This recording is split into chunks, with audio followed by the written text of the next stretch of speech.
Isang mapagpalang araw po sa inyo mga kapatid, sa ating pong mga kapatid dito po sa Faithful Witness Community Baptist Church.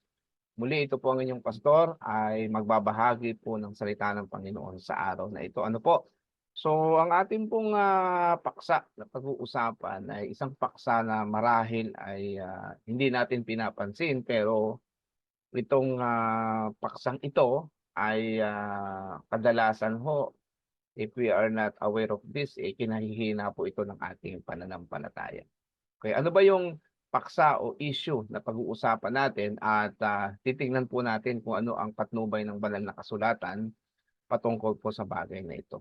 Ito po ay patungkol sa tinatawag nating galit o sa Ingles ay anger.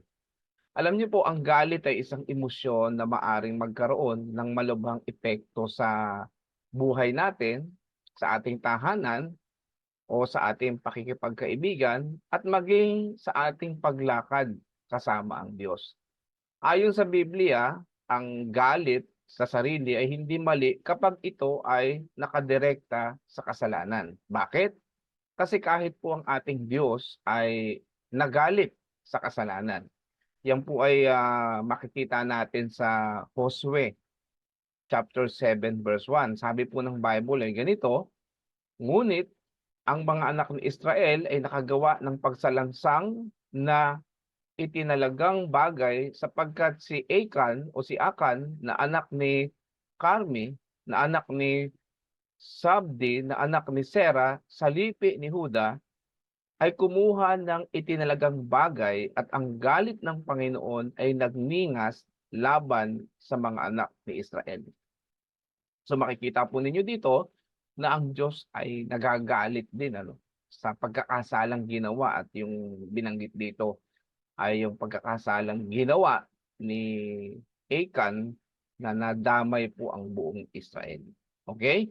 Um, Ngunit kapag ang galit po, kung ating titingnan, ay nag-uugat sa pagnanais na gumanti o makakuha kahit na kumbaga ito ay mali, ito ay makasarili at ito ay halimbawa sabihin nating nag-aalab o kumukulong galit, bunga ng ating pagkabigo, humahantong po ito sa maraming problema. Katulad po ng sinasabi ng Aklat ng Kawikaan 29 talatang 22, ang sabi po dito, ang taong magagalitin ay humihila ng kaalitan at ang mainiting tao ay nananagana sa pagsalansa. Bunga po iyan ng ugali ng pagkagalit. Humihila pa ng mga kaalitan. So sa pag-aaral na ito, ano ang sinasabi ng Biblia na dapat nating maintindihan? Ah, Pansinin kung ano ang sinasabi ng Biblia tungkol sa kalubhaan ng galit. Gaano ba kalubha ang galit? Sang-ayon po dito sa aklat po ni Santiago at ito'y makikita po ninyo na ang ating galit ay hindi nagbubunga ng anumang mabuti. Ito po'y sinabi ni Santiago. Okay? Santiago 1:19. Sabi dito, nalalaman ninyo ito, minamahal kong mga kapatid. Ngunit magmalaksi ang bawat tao sa pakikinig, magmakupad sa pagkagalit, magmakupad sa pagkagalit sapagkat ang galit magkupad sa pananalita, magmakupad sa pagkagalit sapagkat ang galit ng tao ay hindi gumagawa ng katuwiran ng Diyos. Ito po ang paalala at sinasabi ng banal na kasulatan sang-ayon kay Santiago na yun daw pong ating galit ay hindi gumagawa ng katuwiran ng Diyos. Sinabi din po sa aklat po ng the same book, talatang 6-8 ng Kapitulo 3 na ang sabi po dito, ang dila ay isang apoy, ang sanlibutan ng kasamaan at sa mga kasangkap at dilit ibang dila na makakahawa sa buong katawan, na pinagningas ang gulong at katagalan at sila'y pinagningas ng impyerno, sapagkat ang bawat uri ng mga hayop at mga ibon ng mga nagsisiusad at mga bagay sa dagat ay pinaamo at napapaamo ng tao. Datapwat ang dila ay hindi napapaamo na sino mang tao. Isang masamang hindi nagpapahinga na puno ng lasong nakamamatay. Dito po i-describe ni Santiago yung kapangyarihan ng dila na sumira. At kadalasan po, alam nyo, malalaman yung sumisira ang dila natin sa paraan ng pagsasalita kung tayo po ay galit. Okay? At sabi nga po, lumalabas diyan sa dila natin ang mga salitang mga masasama. So, ibig sabihin, ang galit, kapag nandoon na yung galit, talagang gagamitin mo yung dila, and it is what? Something na kapag nandoon na yung galit, hindi mo na makontrol ang iyong dila sa pagsasalita ng mga bagay na mali o ikasasama ng sino mang sasabihin mo. Ngayon, ang tanong, ano ang sinasabi ng banal na kasulatan tungkol sa paghawak ng galit? How do we handle anger? Ano ba ang pwede natin gawin?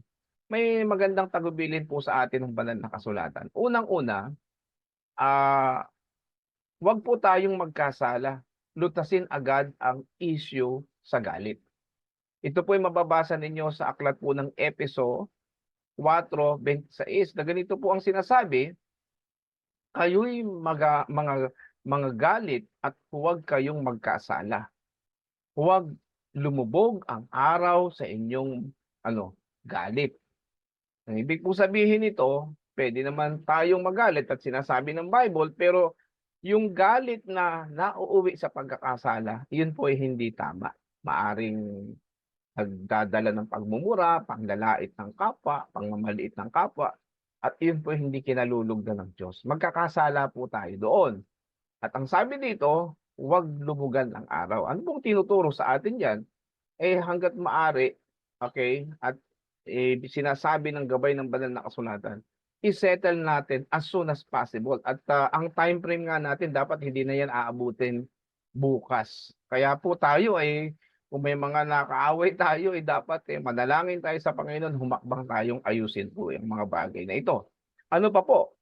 Palitan ang damdamin ng galit ng pagpapatawad sa puso. Bagkus na tayo ay magalit, isipin natin bilang mga mananampalataya na sinasabi po sa atin ng Bible dito po sa aklat ng Efeso 4:31-32 na ang sabi po dito, ang lahat ng kapaitan at kagalitan at pagkakaalit at kadaldalan at panlilibak ay mga alis nawa sa inyo, pati na ang lahat ng masasamang akala, at magmagandang loob kayo sa isa't isa. Mga mahabagin, mga patawaran kayo sa isa't isa, gaya naman ng pagpapatawad sa inyo ng Diyos kay Kristo. Dito itinuturo sa ating mga mananampalataya na tanggalin natin yung mga bagay na magpapakita ng tinatawag nating ugali ng pagkagalit, like yung bitterness, wrath, at pag-aaway-away, tsaka yung kadaldalan, sinasabi ng Bible dito, panlilibak, di ba? Ayan may kasamang pagkagalit yan. Ngayon, ang sabi ng Bible, bagkus maging magandang loob kayo sa isa't isa. Maganda po ito sa ating church, okay? Sa ating magkakapatid na ginagawa po natin itong ganitong bagay. At bakit natin dapat gawin ito? Sapagkat kung tayo po ay magiging magandang loob sa kapatid at matututunan nating patawarin sila kung tayo po ay nagkaroon ng anumang conflict, iyon din po naman kasi ang ginawa ng Diyos sa atin. Ang Diyos ay nagkaroon ng magandang loob sa atin at tayo po ay pinatawad sa ating mga kasalanan. Kaya po mahalaga na mai-apply natin ito sa ating buhay, mapapanatili natin ang magandang relationship at fellowship at pagkakaisa po sa ating iglesia. Pansinin po ninyo, no? Ang Biblia ay nagsasabi din laban sa paglayo o tinatawag nating pag-iingat laban sa galit. Halimbawa po, iwasan ang mga taong magagalitin o yung mga taong ito talaga yung problema. Bakit po?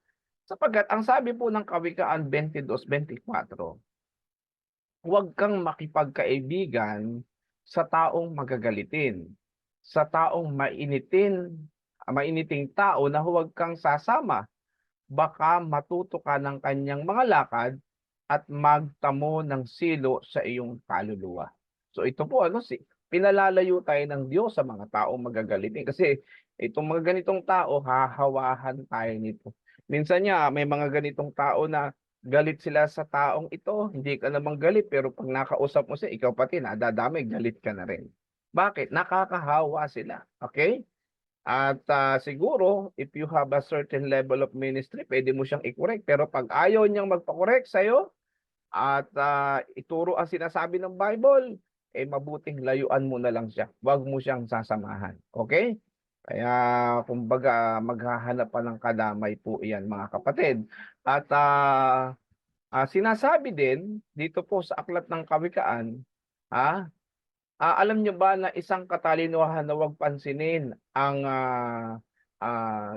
ano mang ginagawa sa iyo? Ibig sabihin, alam niyo minsan, dapat out of our growth, we develop patience and tolerance. Kung may mga taong gumagawa sa atin ng mga hindi magaganda na kumbaga pinoprovoke tayo na magalit. O hindi ko po sinasabi na hindi natin i-address ang issue. Pero yung una sigurong step dito kinakailangang gamitin muna natin yung patience natin. Huwag agad-agad na nagre-retaliate tayo, galit na galit agad tayo, no? Sa simpleng bagay lang. Sabi kasi ng Kawikaan, 19:11, ang bait ng tao ay magpapakupad sa galit at ang kanyang kaluwalhatian ay pararaanin ang pagsalansang. Anong ibig pong sabihin nito? Mas piliin po nating maging mabait kaysa palaging nagagalit, okay? Sapagkat merong magandang resulta ito, okay? Sa ating buhay. Kaya po mga kapatid sa bilang paglalapat sa mga katotohanan ito, magkaroon kumbaga kung tayo nakakaranas sa buhay natin ng mga napo-provoke tayo na magalit, okay? At tayo po ay may mga taong pinipilit, kumbaga parang sinasadyang parang magalit tayo, wag po nating pahintulutan, okay? Ang mga bagay na ito. Tatandaan po ninyo sa anumang sitwasyon ng ating buhay, ang ating Diyos is a sovereign God. Alam niya po ang lahat ng nangyayari. There are things hindi natin kontrolado pero ipagtiwala po natin sa Panginoon. Pero yung magalit ay isang bagay na pwede nating piliin na hindi po tayo magagalit. Nang sa gayon ay hindi tayo magkasala, huwag tayong mauwi sa anumang mga mas malalaki pang conflict. Minsan naapektuhan na yung pamilya, naapektuhan na yung pakikipagkaibigan at higit sa lahat, ang ating pong paglakad sa Panginoon. Maraming maraming salamat po sa inyo mga kapatid at nawa ang ating pong maikling pag-aaral na ito ay nakatulong po sa araw na ito bilang bahagi ng inyong paglakad sa pananampalataya sa Panginoon. Umipiti po tayo, palagi tayo magpasalamat sa Panginoon at atin siyang purihin. Maraming maraming salamat po sa inyo at siguro tayo po ay manalangin. Lord, salamat po sa araw na ito na ipinagkaloob niyo sa amin. Palain niyo po ang mga kapatid at kayong patuloy na kumilos sa kanilang mga buhay. Ito po ang aming dalangin sa matamis na pangalan po ng Panginoong Hesus. Amen at amen. God bless po mga kapatid. At purihin po ang ating Panginoon.